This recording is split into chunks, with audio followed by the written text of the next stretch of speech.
What's going on, everyone? Welcome back to Commander Conductor, the channel where we break down commander decks, uncover powerful synergies, and help build stronger decks without wasting your money. If you're into EDH deck techs, building upgrades, powerful synergies, and high powerful casual commander gameplay, you've come to the right place. I'm your Conductor, and today we're taking a look at Urza, Lord High Artificer. Before we get started, I want to tell you about a challenge I'm taking on here on the channel. I'm working my way through the 32 deck challenge. If you've never heard of it, it's the goal to build 32 unique commander decks, one of every possible color identity. Each deck has its own strategy, personality, playstyle, and over this series we'll be building, upgrading, and tuning and discussing every single one of them. So whether you're also taking on 32 deck challenge or you're just looking for your next commander deck, you're in the right place. If you enjoy Commander Contact, make sure to like the video, subscribe to the channel, and ring the notification bell so you never miss a new deck. Now let's get into today's commander. Today's commander, as I said, is Urza, Lord High Artificer. Let's read him real quick. Lord High Artificer is a 1/4 human artificer. When Urza, Lord High Artificer, enters the battlefield, create a 0/0 colorless construct artifact creature token with this creature gets a +1/+1 for each artifact you control. Tap an untapped artifact you control, add 1 island. 5 generic mana, shuffle your library, exile a top card until end of turn. You may play that card without paying its mana cost. These are insane abilities. The tap and untapped artifact you control, add blue, makes every artifact this deck has into a mana rock for blue mana. So artifact lands that tap for colorless, like Darksteel Citadel, now can actually tap for a blue artifact or blue mana. Or Everflowing Chalice and even Soul Ring will now tap for blue if you needed them to.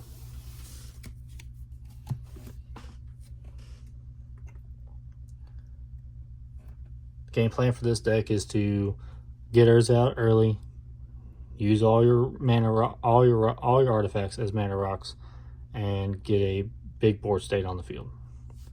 Searching for key artifacts for win cons, instant wins and whatnot, or just trying to get an insane amount of creatures on the field.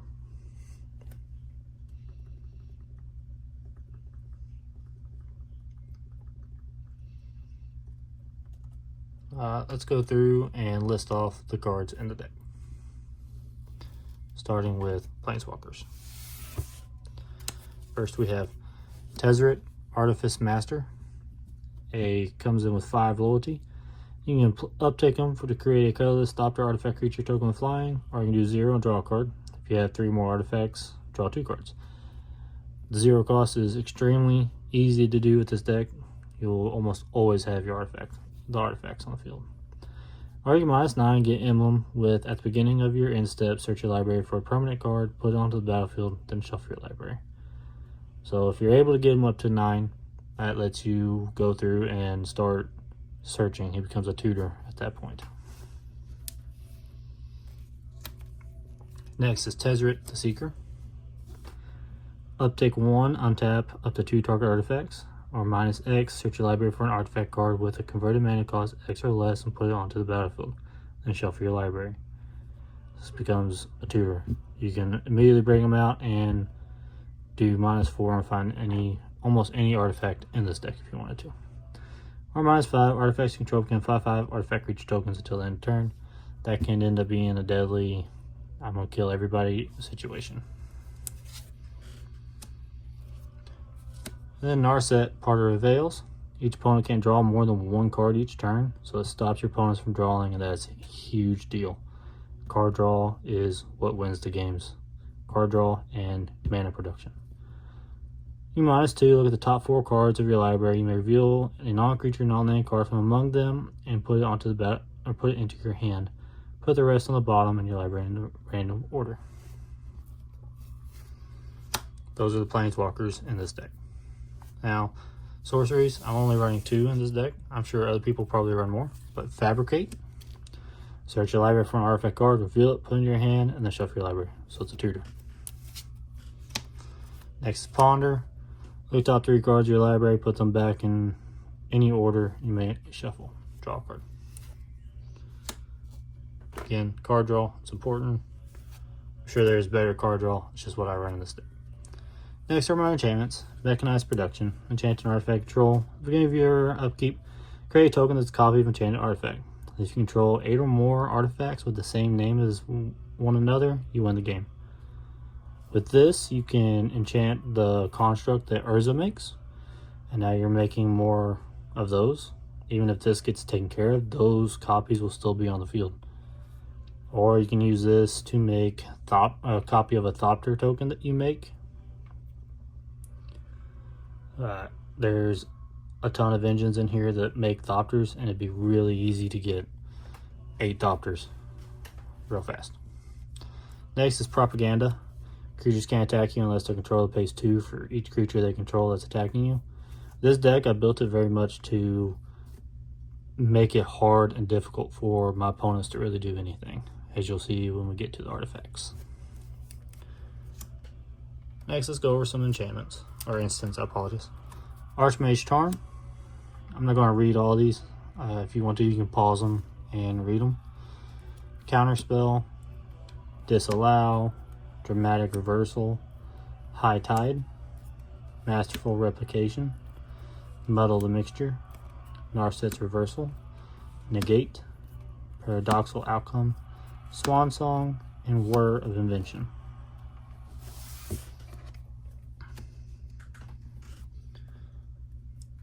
Now the lands I run a total of 36 lands altogether, islands, and then Dark Steel Citadel, because it is a indestructible artifact land, so with Urza on the field, I can tap this for blue mana. Buried Ruin, you can pay 2, sack it, and return target artifact card from your graveyard to your hand. So if somebody destroys something on your field that you need, you can use this to bring it back. And I run Urza's Tower, Urza's Power Plant, and Urza's Mine in this deck, mostly just for the flavor. I thought it was cool to have the 3 Urza lands in here in an Urza deck. Reliquary Tower, Cetus Annoyed, artifact land, but our tests are blue. I just had it in here because it will boost your constructs as well. And then Archwave Innovation. Here's battlefield tapped unless you control an island. You're going to have islands. Then you pay a blue tap. The next spell you cast this turn has Improvise. Your artifacts can help you cast a spell each turn. Each artifact you tap after you're done activating mana abilities pays for 1. So if you have this in your opening hand and you play an island, this, and you got out your Soul Ring on the first turn, or other artifacts, you can use that to help pay for Urza if you need to. Let's go over some artifacts in the deck. The meat and potatoes of the deck. First off, we got our Ramp, Soul Ring, Everflowing Chalice, Sapphire Medallion, make your blue spells cost 1 less, Thought Vessel, Arcane Signet, Assault Monolith, Lotus Petal. With the Lotus Petal, you know, if you need it early game, you can use it, or late game, you play it, and it still becomes a mana rock with Urza on the field. Mindstone. Grindstone is actually a win con in this deck. A 3 tap, put top 2 cards of target player's library into the player's graveyard. If both cards share at least 1 color, repeat this process. So if you're able to do this against a mono player deck, instantly you'll win pretty easily. Or I have in this deck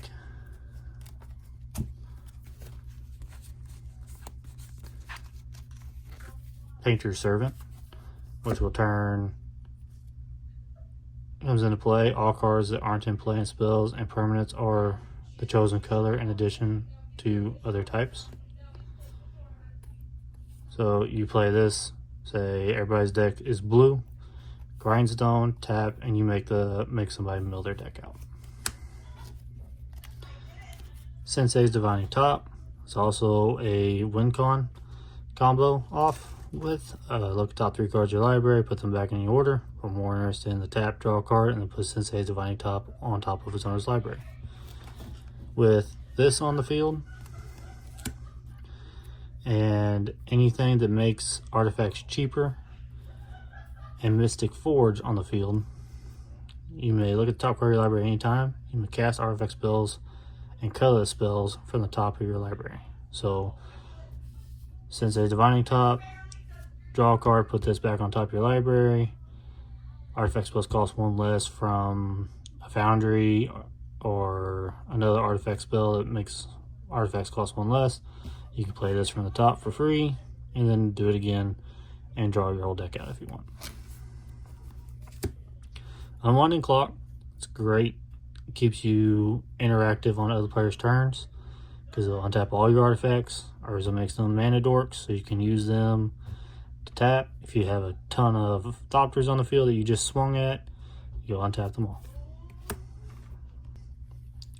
Sculpting Steel. Sculpting Steel comes into play. You may choose an artifact in play. If you do, Sculpting Steel comes in and play as a copy of that. So you can do this, make it a copy of your construct, make it a copy of Painter Servant or Soul, whatever artifact you want, really.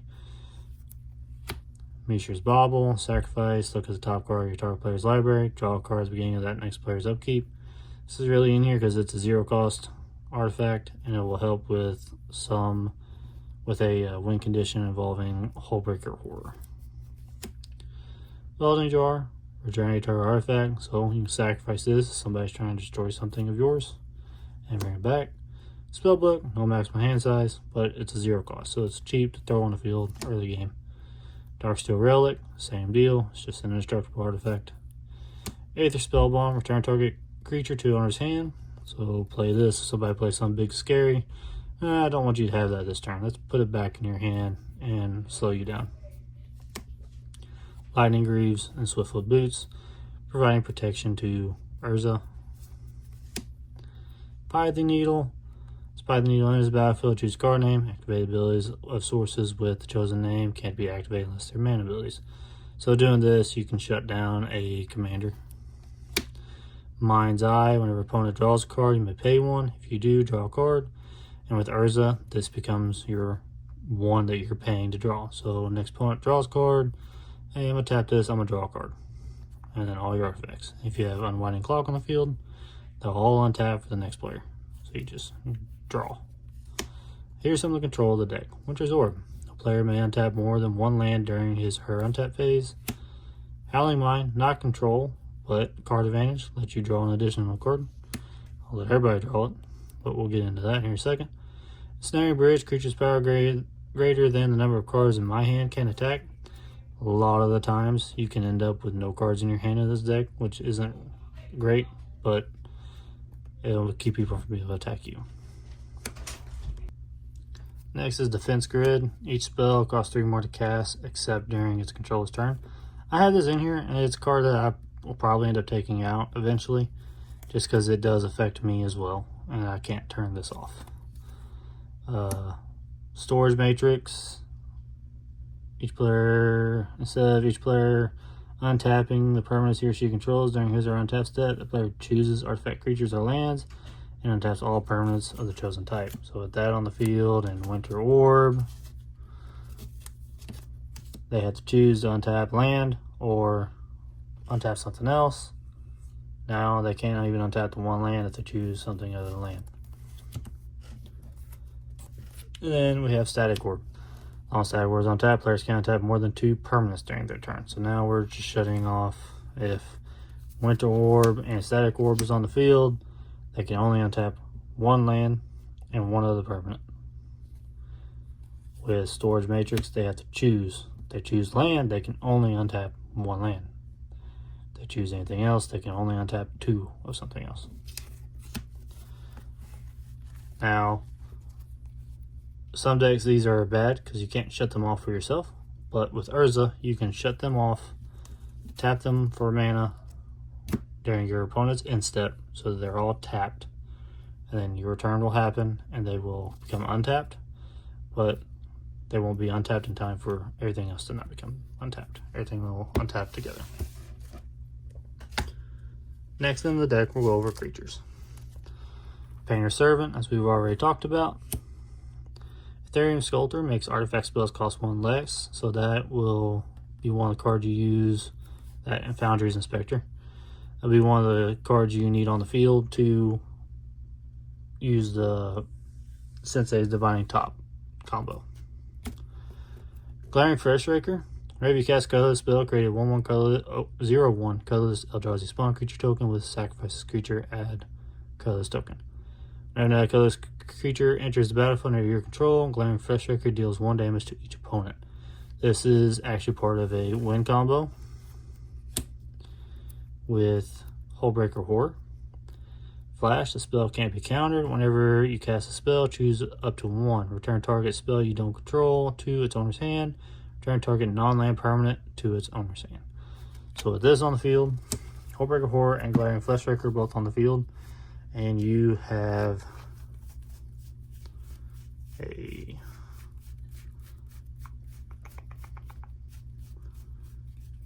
Soul Ring or any artifact that will net you positive mana. You can play anything that's a 1 cost or 0 cost, even like a Pithing Needle or Aether Spellbomb, Darksteel Relic. Any of the 0 cost spells are actually best. So say you have Spellbook in your hand, you can play the Spellbook. Whenever you play this, you create your Scion. The Scion will cause this to trigger and ping everybody for 1. Hullbreaker Horror will trigger. Return target spell you don't, or return target non-land permanent to its owner's hand. You can choose Spellbook, or if you had any of the other 0 cost things on your field, choose it, bounce it back to your hand, and play it. Darksteel Relic. This enters. Glaring Freshraker triggers, Hullbreaker triggers, bounce Spellbook back to your hand, and just go back and forth and ping everybody until everyone is dead. And that is a infinite combo that will win the game. Sai Master Thopterus in here. Whenever you cast an artifact spell, create a 1/1 colorless Thopter artifact creature token flying. So again, if all 3 of these are on the field and you play a 0 cost artifact, you will trigger.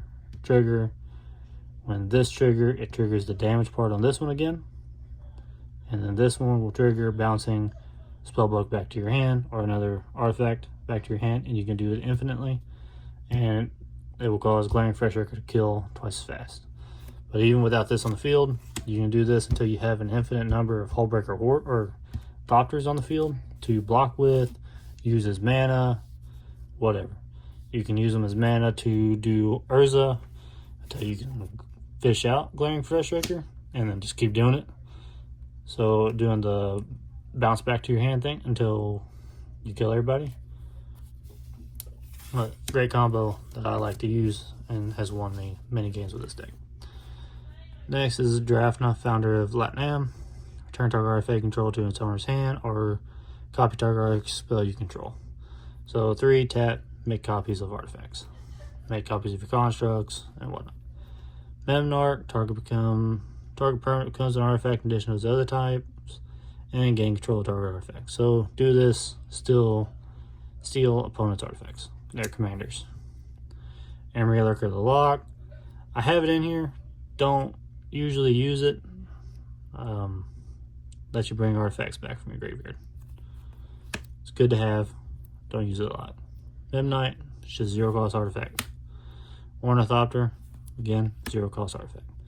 Padim, artifacts control have hexproof, so protection for your artifacts. Then at the beginning of your upkeep, if you control an artifact with the highest converted mana cost or tied for the highest converted mana cost, draw a card. A lot of times you're going to have that. Like you saw Memnarch, 7 cost artifact. It's not hard, but even then, the biggest part of her is the hexproof. Phyrexian Metamorph, enters a copy of something, so make a copy of your constructs, copy of Foundry Inspector, make them more expensive artifacts even cheaper, whatever you want to do. Shimmer Mirror, artifacts can be cast as flash. So with this on the field, Urza on the field, and Unwinding Clock, all your mana dorks can be untapped, and you can just play your hand during everybody's turn. get all your artifacts out, especially if you have a draw engine that's letting you draw cards like Mind's Eye on the field. Spell Kite, protection. Somebody tries to pop Urza or anything else. Boom. Nah, not today. Trinket Mage. Trinket Mage comes into play. You may search your library for an artifact card with converted mana cost 1 or less. Reveal that card, put it in your hand, and if you do, shuffle your library. Search for one of your cheap mana, one of your cheap rocks. Voldikin, Archmage, whenever you cast an artifact spell. Well, that's my deck list for Urza, Lord High Artificer. Thank you for watching the video. If you stayed this time, please leave a comment down below telling me what you would do differently, what you liked about the deck. Tell me if there's anything I could do to improve on the deck tech or the video itself. Until next time, keep your draw smooth, your mana untapped, and remember, every great Commander game starts with a Conductor. I'll see you in the next one.